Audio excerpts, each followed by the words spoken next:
As the last flames licked across the fire and faded, leaving a warm glow from the embers below, I drank the last warm swigs of tea from my canteen and thought about heading to sleep. The stack of firewood by my camp would remain unburned until the morning. My camp was a tarp, tied up with paracord to the surrounding trees. It was basic but lightweight and easy to carry on hikes. I had built a wall from fallen deadwood, held between wooden stakes around the camp to deter any predators. I fumbled for the zip on my sleeping bag in the low light, and eventually found it and unzipped it. I took off my boots and prepared to get in. I was very tired from the day of walking and woodcutting to make my camp. As I climbed in and closed my eyes, I heard a sudden noise from the treetops. It sounded as though every bird in the woods was flying away. A great flapping of wings and the odd squawk of warning prompted me to open my eyes. The embers from the fire were dull now, meaning that I could not see any of my surroundings. I have spent a lot of time in the woods, and know that it would take a large predator to spook roosting birds enough to fly away en masse. I lay still and tried to listen, but I could hear nothing but the fading flaps of the birds' wings. They weren't nesting again. They were leaving the area. I heard the last of these noises and then nothing. The woods were silent. Eerily silent. I don't know if you have ever spent a night in the woods, but for the first few minutes it is quite scary due to the various unexplained noises.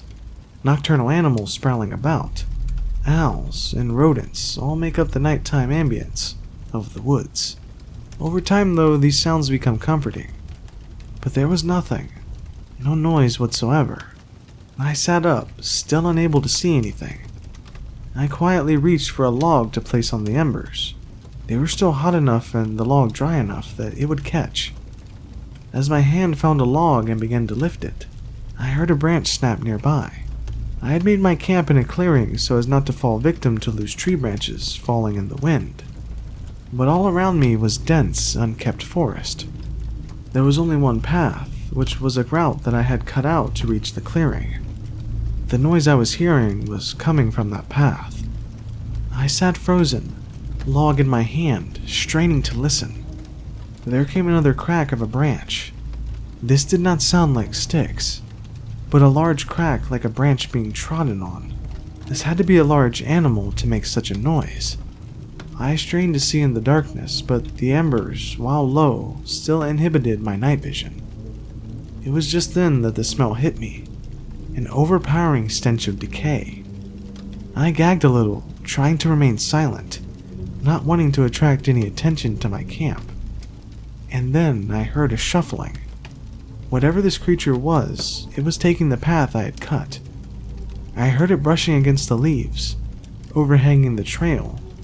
Whatever it was, the creature was big. At least 7 feet, judging by the height of even the lowest trees. I noticed my breathing becoming heavier, and I tried to force myself to take controlled, quiet breaths. The smell of death in each breath was so thick I could taste it. That's when I saw the shadow, the unmistakable shape of a deer. I breathed a sigh of relief, feeling silly to have been so frightened by such a common, woodland creature. It stopped moving and the silence returned. It was so silent it was almost deafening. It was then that I noticed that I could only make out 2 legs, hind legs, but the shadow continued upwards. This deer was stood on its hind legs, its back stretched straight, its front legs and paws hung at its side. This was no deer. My mind suddenly went into overdrive.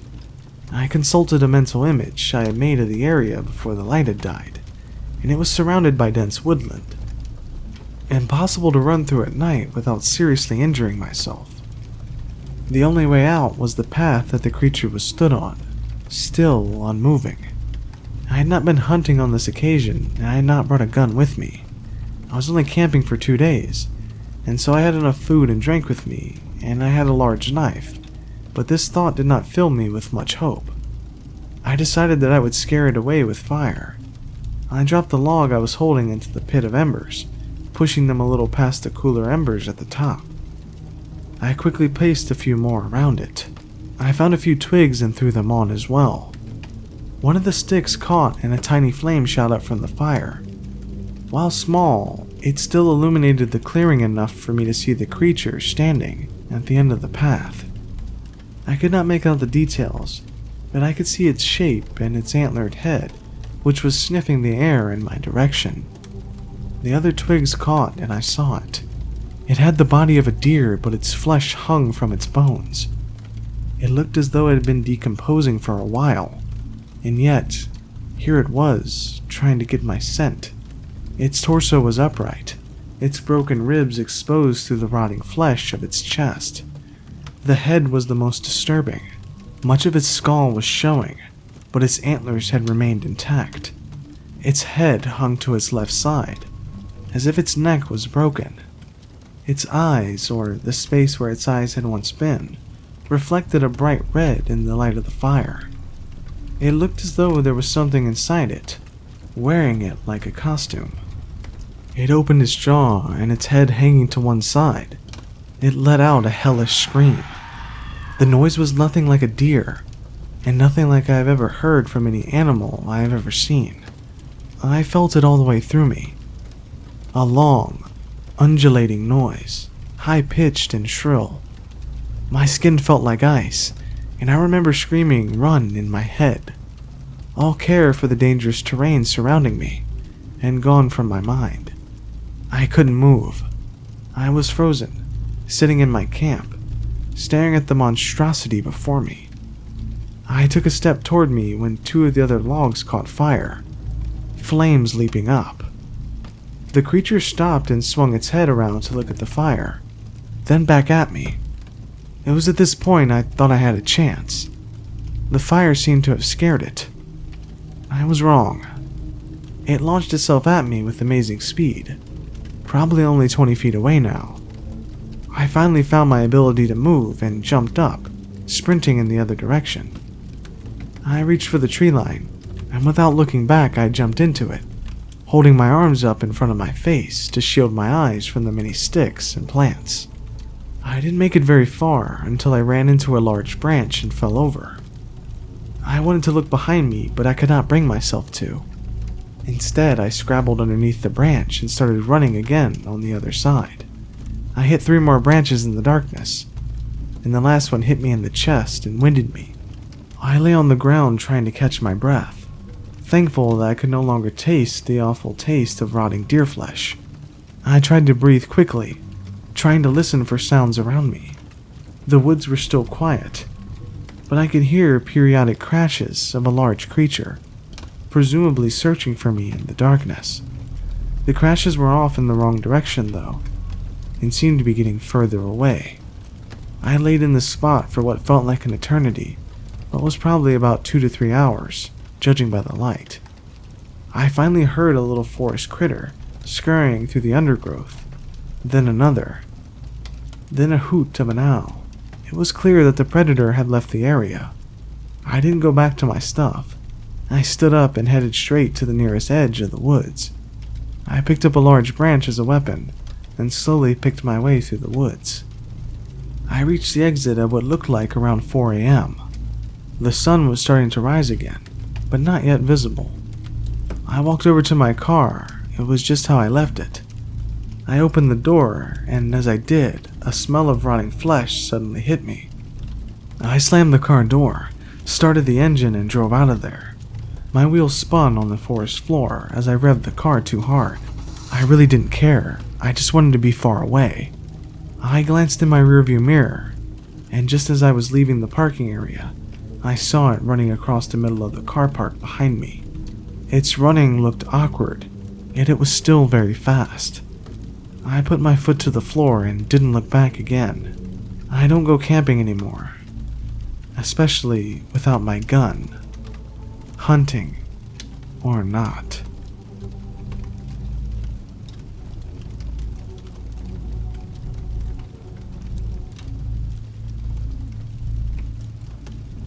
I've always been a big camping guy. Getting out into the wilderness helps me reset. I'm not married. I don't have any kids, and I work a desk job that keeps me staring at a screen for way too many hours a week. Camping is one of the few things that actually makes me feel normal. No phone, no distractions, just me and nature. It's easily the greatest thing in the entire world. A few days ago, I decided to take a solo trip to a lake I used to visit as a kid. I wanted peace and quiet, and to just get away from everything for a bit. I planned to stay just a couple of nights, just enough to clear my head. I packed up my gear, threw it in the car, and within an hour, I was on the road. The lake wasn't very far away, maybe a 20-minute drive. I parked near the trailhead, grabbed my backpack, chair, and tent, and started the short hike. It was about a 10 to 15-minute walk, and it was surrounded by tall trees and brush. It looked like nothing had been trimmed in years. The thorns on some of the bushes were long enough to catch on my pants as I passed by. About halfway in, I thought I heard something. A rustle, maybe 10 or 15 feet ahead of me. I stopped and listened. The sun was still out, so I should have been able to see someone, or at least an outline. But there was nothing. I took a few cautious steps forward, still scanning the trees. Nothing moved. No more sound. I brushed it off, likely just a small animal, I thought. Eventually, the water came into view and the trees opened up. The spot was exactly how I remembered it. Small and secluded, about half the size of a football field.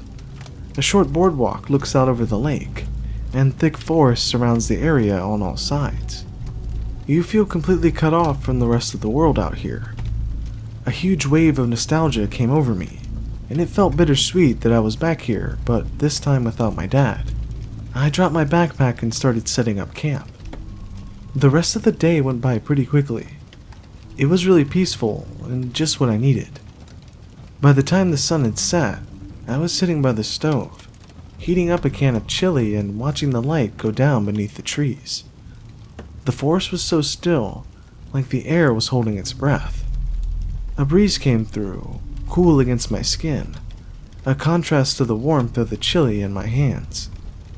I stared down at the dirt as I ate in silence, completely lost in thought.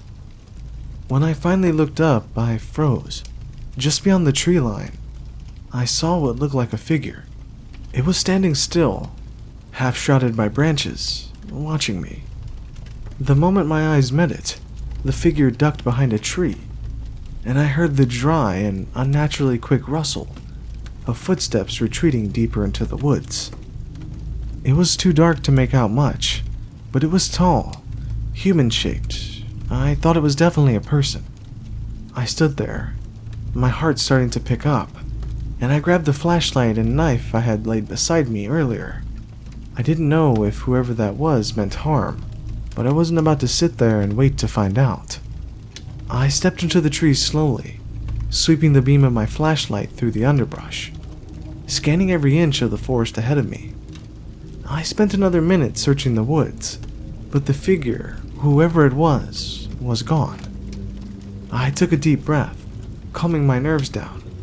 I was still on edge, but I tried to forget about it as I made my way back to my spot. I turned my flashlight off and sat back down. Nothing else happened the rest of that night. I ate the rest of my chili, then stayed up a little bit reading a book, before putting it down and turning my lantern off, before I went into my tent, setting my sleeping bag up and finally going to sleep. It took me a while to fall asleep because I still felt a bit uneasy. That encounter was pretty strange, and whoever it was had to be out there. But as I was thinking about it, I slowly drifted off into sleep. A little while later, I don't really know how much time had passed, I woke up suddenly. It didn't feel like I had been asleep very long, maybe an hour or two at most. I sat up, groggy, and unzipped my tent. The woods outside were still and silent. I poked my head out and scanned the area, but I saw nothing. I sighed and zipped the tent shut again. Nothing had woken me up, or so I thought. I laid back down, closed my eyes, and tried to fall asleep again. Then I heard it. A clunk. What sounded like my lantern tipping over. and hitting the ground just outside the tent. The sound wasn't loud, but it was sharp and sudden, and it jolted me upright.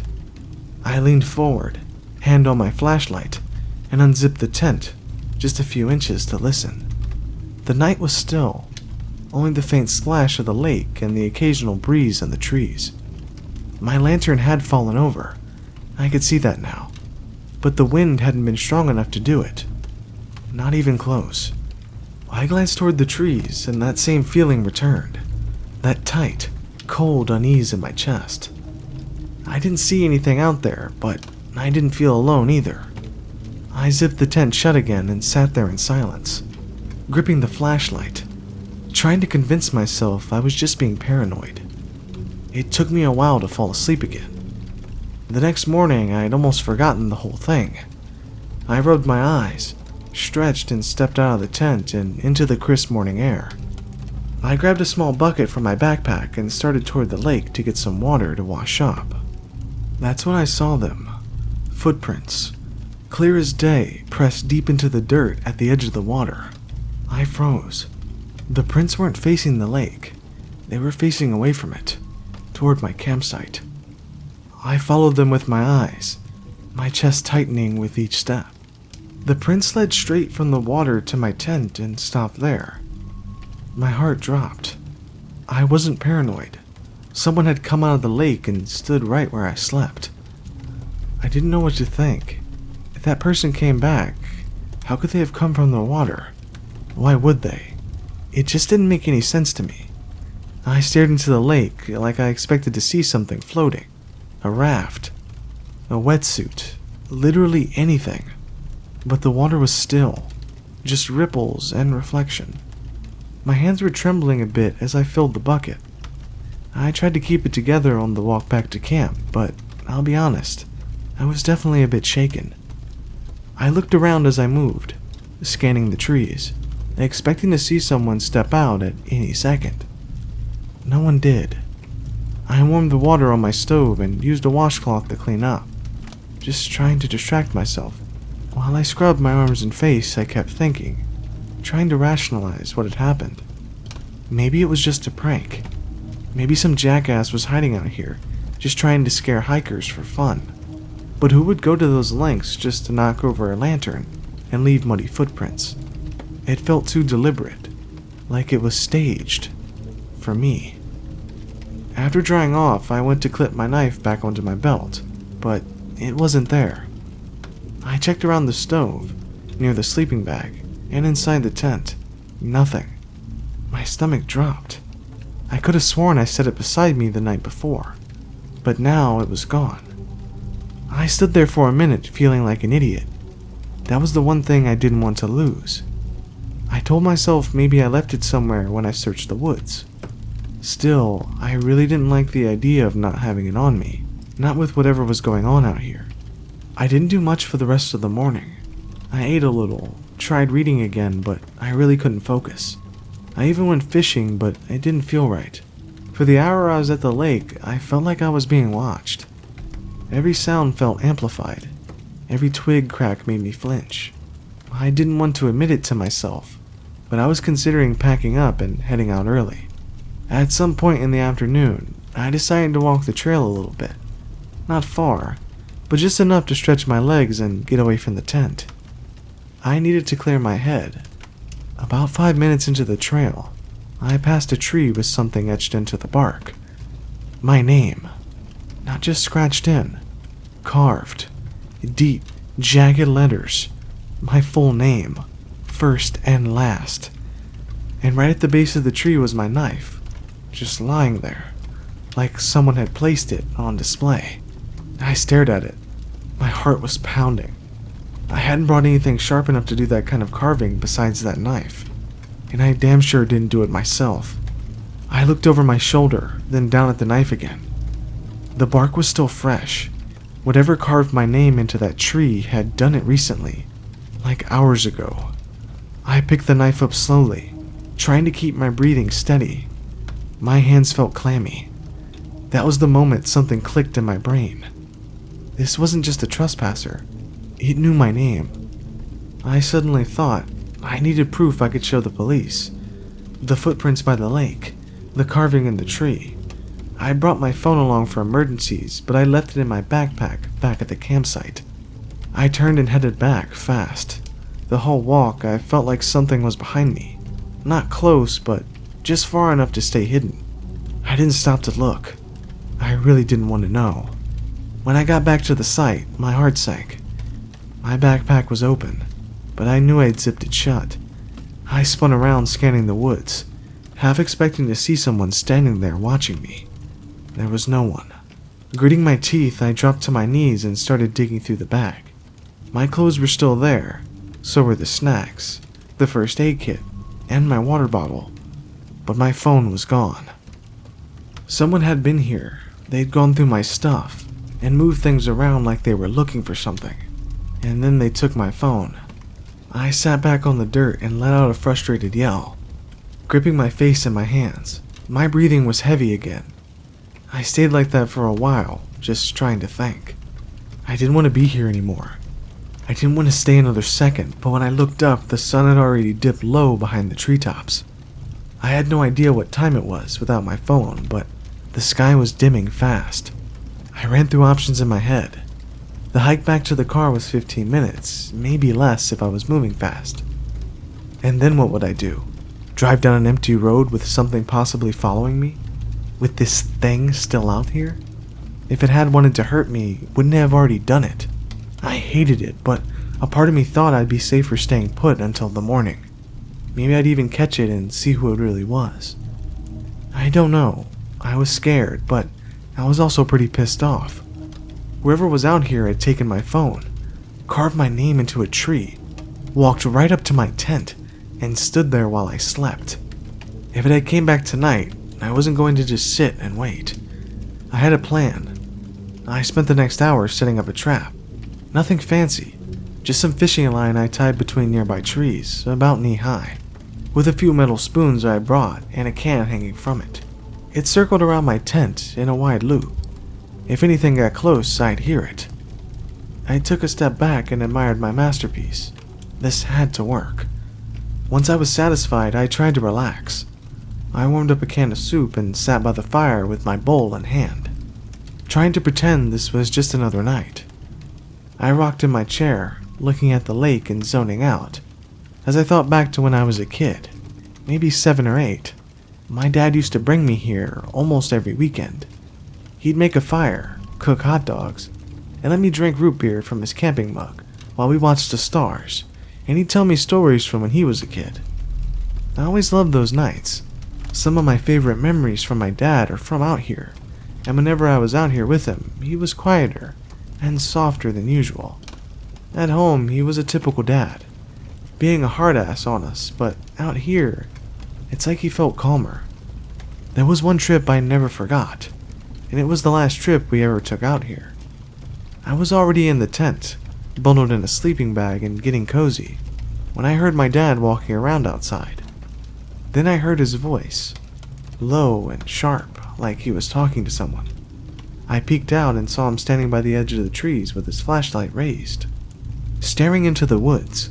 His eyes were wide, and his breaths were composed like they normally were. When I asked him what he was doing, he didn't answer right away. He seemed like he was in a trance, but eventually he looked at me. "Kid," he said. He told me not to worry about it. Probably just a fox or some other animal. But I remember his face. He looked scared. I'd never seen my dad like that before, and I never saw it again after. I think I had forgotten that memory until now, and I realized at that moment that something about this felt too familiar to what my dad experienced out here. And I remembered that after that night, my dad had become way more protective of me than he ever was before. Whenever I asked if we could come here again, he would immediately shut the idea down and tell me to never bring it up again. As a kid, I never understood what my dad was making such a big deal of, but something began clicking inside of my brain, and I felt my hands grow cold, even as I held the hot bowl of soup. That's when I heard it, the faint clink of metal, just behind the tent. My body stiffened. I slowly set the bowl down and grabbed my flashlight and knife. My heart already racing, I turned, just in time to see a figure duck behind the back of my tent. It moved like a person, but it was too fast, almost like it knew how to avoid being seen. I tried to take deep breaths, but I found it difficult to compose myself. Words cannot describe how terrified I was. I stepped forward, carefully, keeping my light low and trying to make no noise as I circled around the other side of the tent. I swallowed hard, preparing myself, but just as I rounded the corner, something rustled behind me. I jumped and spun around and saw a raccoon dart out of the bush, crashing through some leaves as it vanished into the trees. Jesus, I muttered, stumbling back a step. Then I heard a soft splash from behind me. I turned back, not seeing a figure behind the tent anymore. I then looked toward the lake and raised my light. The surface of the water rippled, not violently, but as if something had just entered it. I stepped closer, scanning the shoreline. Nothing. Just the circles widening out over the dark water. Whatever was there, whoever that was, they were gone again. I started questioning if this was a person now. How could they be that quick? And if they were a person, they'd have to come up from the water eventually. But as I waited for a minute, I never saw anyone come to the surface. I stood there in disbelief, heart pounding. My thoughts raced, but none of them made any sense. People don't move like that. People can't just disappear into the water and never resurface. That thought stayed in my mind for the remainder of the night. After that, I was done with this and went into my tent to go to sleep, so I could leave first thing in the morning. But again, I couldn't sleep right away. I just laid there. It must have been a couple hours before something snapped me out of my daze. Footsteps. I froze, my heart in my throat. The footsteps were gentle and steady, yet intentional. Whatever it was slowly circling my tent. I was trying my hardest not to make a single sound. I'd never been more scared in my life.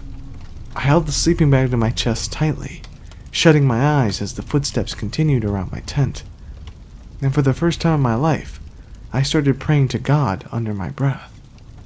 Then the footsteps stopped in front of my tent. I opened my eyes, staring ahead. I felt their presence. I knew they were standing there, and they knew I was there. A minute passed by with nothing happening. They didn't walk away. Then it spoke. I see you.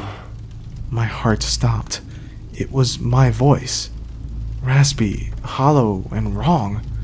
Then I heard it sprint away into the woods. I exploded out of the tent, throwing my gear together. I didn't care if it was midnight. I was getting the fuck out of there. As I was packing, I heard movements in the woods ahead, where it had ran. I stopped then. With trembling hands, I pointed my flashlight and turned it on. This time it didn't hide. The light engulfed it, and I nearly let out a scream. It was me. Wet, face rotten, bloated and bruised. Its right shoulder bone stuck out through torn skin. Its knees looked infected. Its face was my face, and it was pale and corpse-like. It stared at me with no expression. As I stood there, trying to process what I was seeing, the thing suddenly charged at me, faster than anything I'd ever seen. Before I could even react, it slammed into me and wrapped its hands around my neck, and started to choke me. It shoved me back against the tent, its eyes locked with mine. It was staring into my soul, like it was trying to become me. I gasped and clawed at its arms, trying to break free, but it was impossibly strong. It didn't flinch. I could feel tears welling in my eyes as I was forced to stare into its face, the distorted version of my own, its bored expression maintained. My vision started to blur. I could feel myself slipping away as the pressure tightened. My limbs were going numb. Instinct took over as I fumbled blindly at my side, fingers wrapping around the handle of my knife. I drew it and drove it into its eye with all my strength. It staggered back, finally releasing me as I collapsed to my knees, coughing and gasping for air. It didn't scream, or make any noise for that matter. It just grunted, low and guttural, as it reached up and slowly pulled the knife out of its socket. Now its left eye was just a black, hollow void. I didn't wait. I scrambled to my feet and bolted for the trail, leaving everything behind. I could hear it following, but slower now, almost like it was playing with me. By the time I reached the edge of the woods and saw my car, my legs felt like they were about to give out.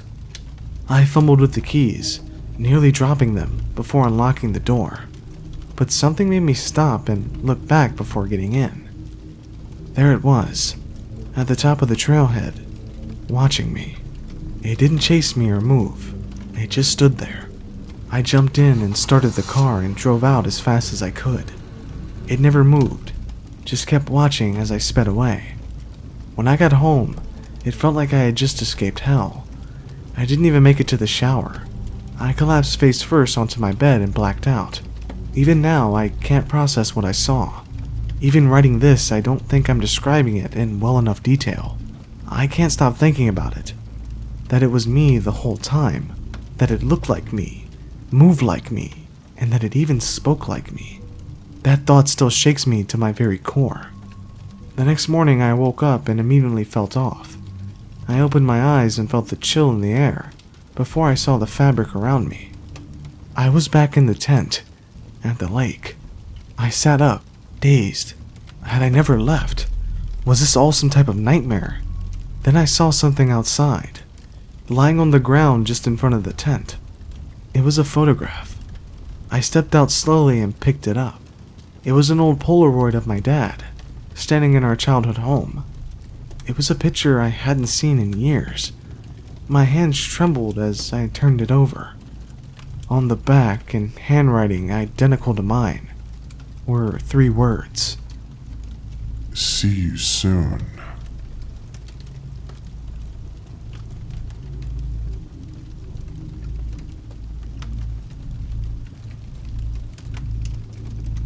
I ain't scared of nothing. That's what I yelled to my brother as I slammed the door to my car. Things have, changed since then. I've changed.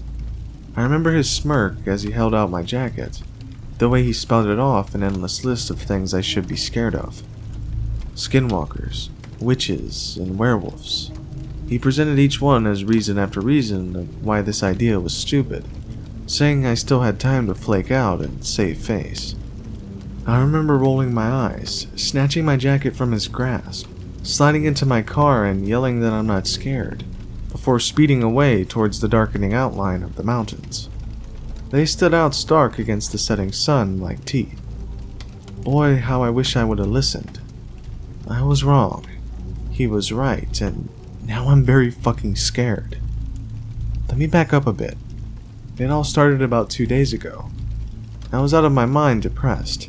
Could barely get out of bed. I thought about dying all the time, and enough was enough. One of the few friends I had suggested that I try solo camping. Said it might clear my mind. That the wilderness, the silence, the solitude would do me some good.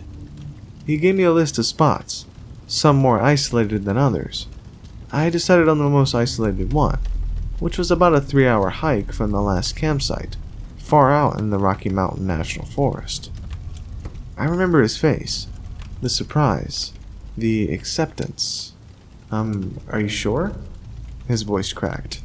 I nodded, saying nothing.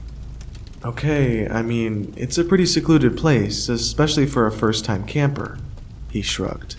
But then again, it's a beautiful spot. It'll definitely give you some perspective, and the night sky out there is absolutely insane. I thanked him and turned to leave, but he spoke up again. Hey, don't let the forest spook you, okay? A word of advice from a veteran. Don't go out at night, no matter what you hear. You might get totally fucked by a bear or a lion. The drive up the mountains was strangely soothing. The gently curving roads that wove their way through the trees and up the rocks were exciting to navigate, and soon my mind was eased into a peaceful contemplation. I had decided to forego electronics on this trip, even going as far as securing my phone in my glove box. I wanted to be completely free of all of it, able to focus on the now, rather than ruminate about the past or fear the future. I would be gone for 5 days and 4 nights, enough time for me to hopefully recuperate and reassess my life. and what I was doing with it. I soon descended into Estes Park and drove through the picturesque town towards the Rocky Mountain National Park, willing myself not to stay at the Stanley instead. I found the entrance to the park with ease, and continued to the closest lot to my campsite. Night was now falling, and I silently cursed myself for leaving so late. I sat in my car for a good 30 minutes before deciding that it would be too risky hiking 3 hours, in near pitch black. There were 4 other tents set up in the lot I was at, with enough room for one more, and soon I had my own tent set up. That night passed comfortably. I was surrounded by chatting and laughing people, and unruly but happy children who ran around screaming. Few of them offered me roasted hot dogs and s'mores and beers, and I did fill my belly smiling.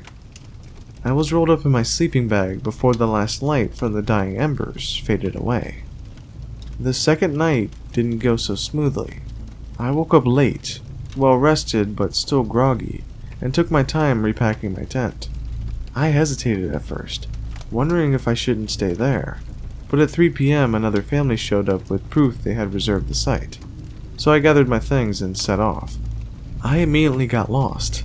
Navigating by map and compass for the first time, and alone, is a lot harder than it sounds. And the trees. The trees can be very misleading, can turn you around, make you think you're on the right path, when suddenly you're miles from where you're supposed to be. Instead of taking me 3 hours to get to the site, it took me nearly twice that time, and I was swiftly losing what little light was left in the day. Finally, I found the site, but before I breathed a sigh of relief, I haphazardly set up my tent and built a small fire in front of it. It was dark and I was pretty jumpy. Every sound I heard was seemingly magnified, every shadow cast by the dim light of the fire, a menace. Spooked, I crawled into the tent and curled up in my bag, trying to will myself into sleep. After a while I was dozing, about to drift off when I heard it. The unmistakable sound of a foot crunching outside. My eyes shot open, and I reached for my flashlight but didn't turn it on. I waited. I heard the sound again. Someone or something was definitely walking around my tent. It sounded like they, whatever they was trying to be quiet and stealthy. This went on for hours, in inconsistent bursts, until I finally decided it was just an animal, scavenging for the scraps or inspecting my tent. By dawn, I was dozing again, and the noise had finally stopped. I told myself I would sleep for an hour or two, giving myself some time to rest up. I woke up, disorientated, exhausted, and started to panic, before remembering I was out camping, and that I needed to start hiking back now. But when I exited the tent, I saw that the sun was already setting. To say I was upset would be an understatement. I hesitated for a moment, trying to decide what to do. I wanted to go home. I wanted to leave, see how far I could get out there, but deep down I knew I'd instantly get lost, and probably end up in a worse situation. So I began collecting as much wood as I could, to build a big-ass fire, and prepared to hunker down for the night. The light from the sun seemed to disappear very fast. The third night was, pretty problematic. I sat awake in my tent for hours after the sun went down, just waiting. I'd left the fire going for as long as the wood lasted. I know this isn't exactly the best thing to do for camping, but I was improvising, and I was absolutely terrified. The darkness around me seemed to crush the light from the fire, making it seem small, pathetic, a tiny candle in a sea of shadows. For hours I sat there, listening, afraid. Finally, I realized I was just being ridiculous, that what I heard the night before was nothing to fear, that my subconscious, my lizard brain, was just playing tricks on me, keeping me alert for no reason. So I bundled myself up and laid down, and I heard it. Softly at first, a footstep, then 2, then 3, growing louder, bolder. I sat up and felt my eyes increase to the size of saucers, and my breath quickened. What was that? I had to know. I wasn't thinking. I really wasn't. I was operating purely off of fear. I heard the noise. It sounded like something running around and around my tent. Suddenly, the side of my tent pushed in as if someone was slapping it from the outside. "Hey, I'm awake in here!" I yelled, scared out of my wits. I tried to stand, tripping myself up in my sleeping bag in the process, and I slammed into the front of the tent, scrambling out. I swiftly unzipped the flap and ran outside with a red-tinted flashlight. I saw a shape scurry away and followed, and there, standing at the edge of the firelight, barely visible, was the silhouette of a person. They were standing with their back towards me. Their arms were hanging in strange positions by their side. Their head pointed straight away from me. I took a step towards them and a branch cracked underneath me. The sound seemed to startle the person and they turned their head, ever so slightly. "Hey," I said again. "What the fuck, man?" And it boiled up, a sound that crescendoed into a scream. It echoed around me, rattling around in my skull. I ran, leaping into my tent, zipping it up behind me, and curling into my sleeping bag, crying. The world around me exploded, or rather imploded. The walls of the tent shook, like hundreds of hands were slapping it, poking it, punching it. Outside, what sounded like dozens of people running around shattered the silence. I didn't know how or when I fell asleep. I honestly think I fainted. Either way, I woke up the next day to a reddish glow, encompassing my surroundings. I sat up and ran outside, looking around for proof of what I had heard. But there was nothing. No footprints. No disturbances. Just nothing at all. "Fuck this," I muttered to myself, throwing my things chaotically into my bag. I would leave today in the dark.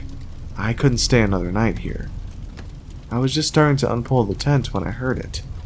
A sound in the distance, perhaps carried to me by the wind, which was picking up around me. It was a man screaming for help. I reacted more out of instinct than logic, and began running towards the sound before realizing that I, in no way, was in a place to help whoever was screaming. Still, I tried to locate the source of the sound, following the voice for about 30 minutes. "Where are you?" I yelled, looking around me through the maze of trees. "I'm here. Where are you?" Quickly the screams descended into that deep, unsettling noise I had heard before. Scared out of my mind, I turned and ran back the way I came.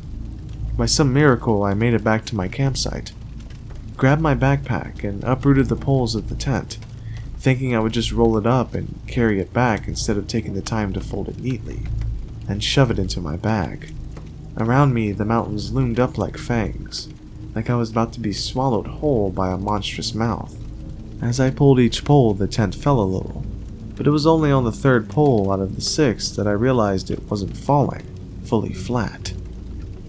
Confused, I peered into the tent and reeled in horror, too afraid to even get out a scream. There was someone sitting inside, but not just anyone. It was me, sitting there, paler and bone-thin, a too-wide grin plastered on my face. A single droplet of blood rolled down from each eye, which instead of having green irises were totally, wholly black. I jumped back, tripping over my own feet. That same noise rose up around me as I scrambled up and saw my hand, that was not my hand, reach out from the tent, followed swiftly by the other. Then the head, then my own face looked up at me, still smiling. I screamed. I stood and I ran, and I kept running. I didn't even know if I was running the right way. I couldn't even see the sun anymore for guidance since it had almost fully set. I ran without looking where I was going, as I kept looking behind me to see if that thing was following me. I could feel the trees scratching me, pushing against me, like they were trying to hold me back, hold me still until that thing got me. Suddenly a light flashed in my face and I ran into something solid, something black, something that wrapped around me. I instantly cowered, hiding my face in my hands. "Shit! Oh God, please, no, no, no!" I heard my own voice, terrified and shaking. Hey, calm down, it's okay, you just scared me. What's wrong?" I looked up and into the worried gray eyes of a human face. It was the face of a middle-aged man, to be exact. He was holding me up. The flashlight he was using lay fallen on our feet, creating strange shadows behind us. I looked back, fearful of what I might see, but there was nothing, only trees swinging slowly in the slight breeze. "Hey," he said again, "was that you? And all the screaming? I came out here to check." I couldn't speak at the time, I was still too terrified. I shook my head. "Were you camping out there alone?"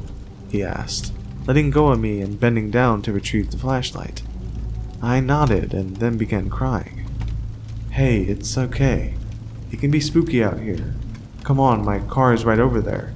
He gestured with his head back behind him. I wiped my nose and blinked, finally finding my voice.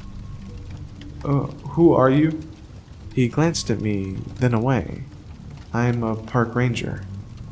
But he didn't look like one. He was wearing a smooth black suit, black tie, and a white shirt, and his shoes were polished leather, not hiking boots. "Come on," he said again, taking my pack and swinging it onto his back. And as he did so, his jacket flopped slightly, and I saw what looked like a Sig Sauer handgun strapped to his belt. "Okay," I said, looking back behind me again. "How did you find me?" He shrugged. "Good hearing, I guess." We entered a small clearing and I saw a matte black SUV with tinted windows, just sitting in the middle of the clearing. He popped the trunk and threw my bag in as I climbed into the passenger side seat. He climbed in the driver's seat and asked me where he should take me. I told him the lot number and we were on our way. After a few moments, he flipped open the cubby between us and pulled out a bag. "You want some corn nuts?" he asked, holding out the bag to me. I took it gratefully and began chomping away. While I was eating, I looked back at him. "So, are you really a park ranger?" He looked at me, then back to the road, but still I stared at him, transfixed. He looked exhausted, his wood-colored hair disheveled and dirty from the forest. The SUV jerked to a sudden stop, and the man let out a slow, low breath. His eyes narrowed, and he looked over at me, then back to the dirt trail in front of us. I followed his gaze, feeling the fear churning up inside me. And there, in the middle of the road, was me. The me that was not me. Its limbs hung limply, as if they were broken, and that sickly smile was still plastered across the face. It waved. The man looked back at me, then back at the thing that was not me, then back at me again, where I met his gaze. "I don't get paid enough for this shit," the man muttered before slamming his foot on the accelerator, straight towards the thing. We both felt the impact. The car bounced over the body, and the man kept driving, but around us, in between the trees, stirred into the darkness, that same noise boiled up again, manic and persistent. We reached the lot in silence, bathed in the first light of the rising sun. The man beside me seemed to be deep in thought and distracted. I was still scared, but hopefully whatever that thing was, it was now dead, crushed by the car, or at least so badly wounded that it would soon succumb to its own injuries. The SUV slowed to a stop, and the man popped the trunk and hopped out. He walked to the back and grabbed my pack as I jumped out. He handed it to me, and I took it. I then thanked him for everything. "No problem," he said. "All in a day's or night's work." His lips quivered as if he was about to smile. I turned to leave, but he spoke up again. "Hey." I turned to face him once more. "If you ever want to talk about what you saw out there, or just talk in general, call me." He held out a card. I took it and looked down at it. It was matte black and only had a single number written on it. There wasn't even an area code. I began to say thank you, but I heard a door slam and looked up. The man was already back in his car. He waved at me, then sped off back the way he had come, back towards that thing. I shoved the card in my pocket, climbed into my car, and left breathing a sigh of relief. I still haven't told anyone what had happened, and even when they asked why I refused to go camping ever again, I just shrug and tell them it wasn't my thing. that I prefer a warm bed and the bustling sounds of a busy city. Every so often, though, I'll pull out the card, my fingers lingering over my phone, wondering if I should call, and if he'd really be able to explain what happened to me.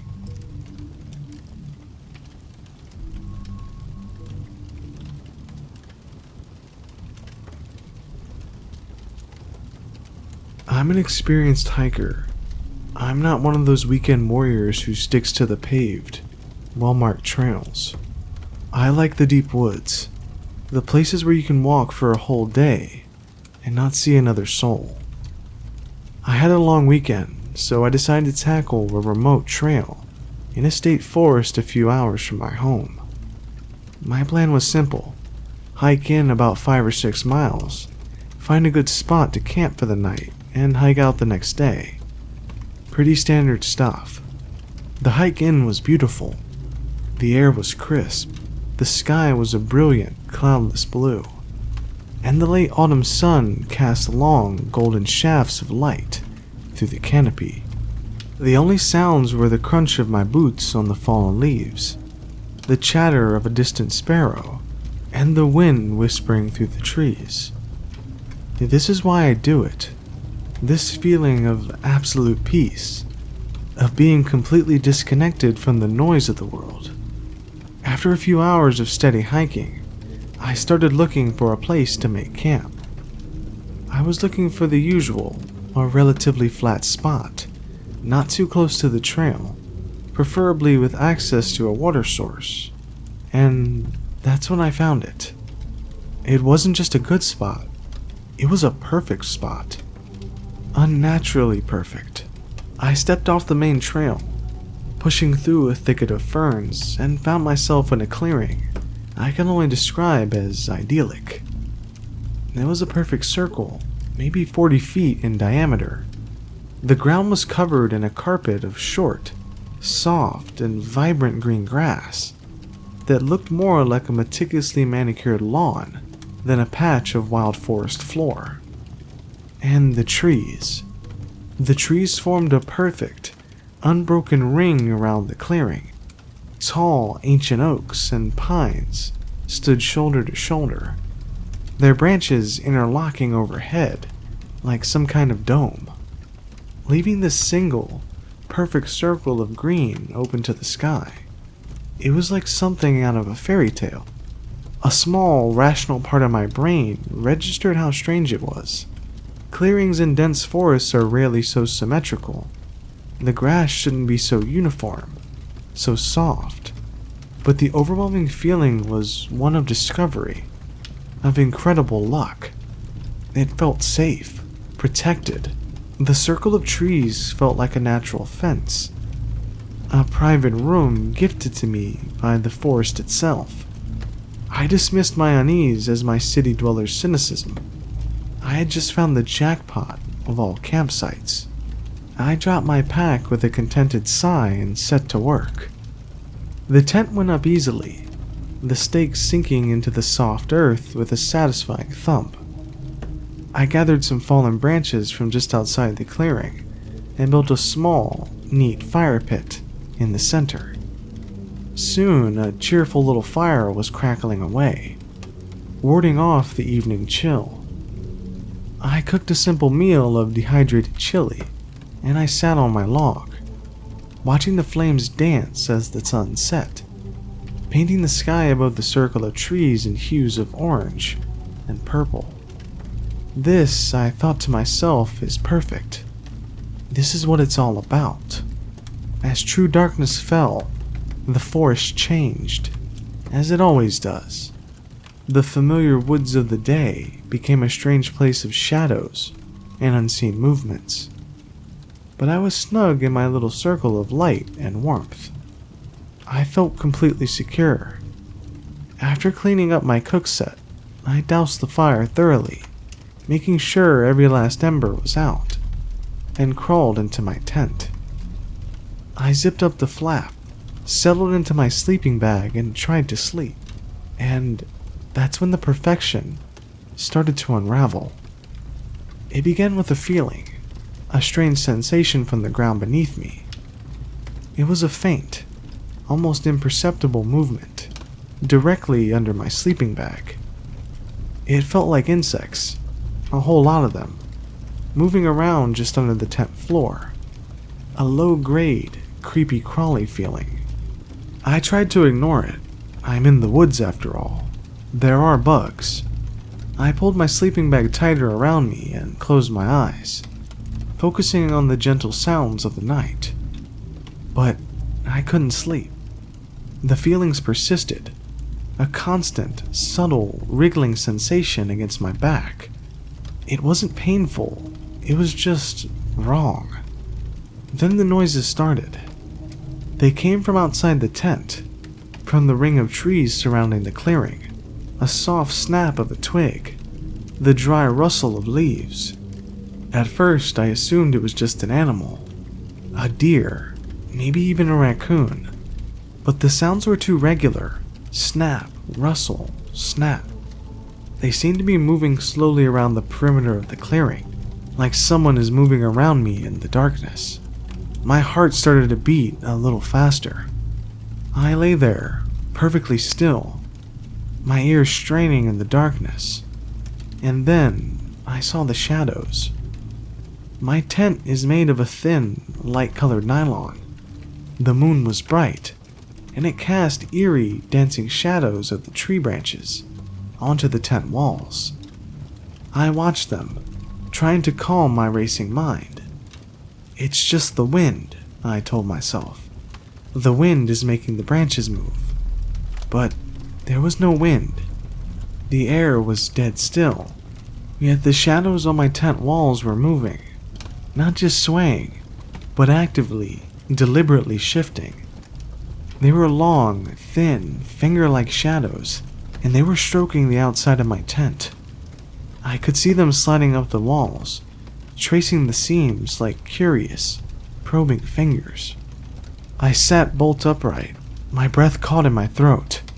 I grabbed my powerful flashlight from the mesh pocket beside me. My hand was shaking. I flicked it on, pointing the bright white beam at the tent wall. The shadow vanished in the glare. I swept the beam around the inside of the tent. Nothing. Just me, my gear, and my hammering heart. I turned the light off. The shadowy fingers returned, caressing the thin fabric. I was terrified now. The feeling from the ground had intensified. It wasn't just a vague wriggling anymore. It was faster, more deliberate. It felt like 1,000 tiny needles tapping against the floor of the tent from underneath. I fumbled for the flashlight again, my hand slick with sweat, and pointed the beam down at the tent floor beside my sleeping bag. And I saw it. The grass had come through. Dozens of thin, blade-like shoots of the soft green grass had pierced the thick nylon floor of my tent. They were sticking up, maybe half an inch, like a patch of freshly sprouted lawn. But that wasn't the worst part. They were moving. They were swaying back and forth in perfect, horrifying unison. A tiny, hypnotic, rhythmic motion. They weren't just blades of grass. They were something else. Cilia, teeth, feelers. They were testing the air inside my tent. They were trying to find me. I screamed and scrambled for the zipper of the tent door, my fingers feeling like useless, clumsy sausages. The sound of the zipper was obscenely loud in the silence. I burst out of the tent and stumbled to my feet, in the center of the clearing, whipping the beam of my flashlight around wildly. The clearing was empty. The circle of trees stood silent and still. Maybe I was hallucinating. Maybe I had finally lost it. Then I turned the flashlight back on my tent, and the world fell out from under me. The tree branches weren't coming from the trees. They were coming from the ground. Dozens of thick, dark-like tendrils, the color of wet earth, had erupted from the soft green grass of the clearing. They were wrapped around my tent, constricting it, squeezing it like a giant boa constrictor. The sleek dome of my tent was misshapen. buckled inwards under the pressure. The roots were fibrous and sinewy, and I could swear I saw them pulsing with a slow, rhythmic beat, like a network of dark veins. They were pulling the tent downwards into the soft earth, which seemed to be yielding, sinking. It looked like my tent was being eaten, digested. And in that moment of absolute soul-shattering horror, I understood. I didn't think. I didn't grab my pack. I didn't try to save my expensive gear. My phone, my wallet, they were all in the tent. A tent that was currently being swallowed by the ground. The only thing I had was the flashlight in my hand and the clothes on my back. I ran. I ran for the gap in the trees that led back to the trail, my feet pounding on the soft, living earth. I felt a strange sucking sensation with every step, as if the ground itself was trying to hold me back. I crashed through the ferns and onto the hard-packed dirt of the trail, and I didn't stop. The run through the forest was a blur of pure animal panic. The beam of my flashlight bounced and jittered, illuminating a chaotic, terrifying slideshow of dark tree trunks, twisted roots, and gaping black shadows.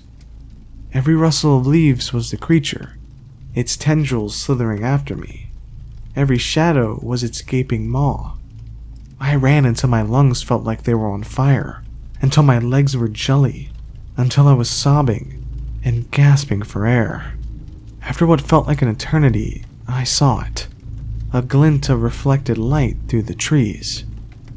It was my car. The sight of that familiar, man-made object was the most beautiful thing I had ever seen. I burst out of the woods and into the small, gravel parking lot, fumbling in my pocket for the spare key I always kept there.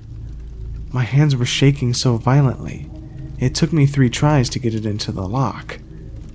I threw myself into the driver's seat, slammed the door, and locked it. I sat there for a moment, my chest heaving, listening to the sound of my own ragged breathing. I jammed the key in the ignition and the engine roared to life. A beautiful, beautiful sound of civilization and escape. I didn't look back. I drove all night, the adrenaline coursing through my veins, not stopping until the sun was up and I was hundreds of miles away. I'm safe now, I guess. I'm in a cheap motel, but I'm not okay. I close my eyes and I see it. The wiggling grass, the pulsing dark roots, the way my tent buckled and sank into the earth. I think the clearing wasn't a clearing after all. It was a thing, a living thing, and the soft grass wasn't grass. It was a lure, the soft lining of a mouth, the perfect circle of trees. It wasn't a protective fence. It was the rim of some type of jaw, and I had willingly, happily, set up my camp on its tongue.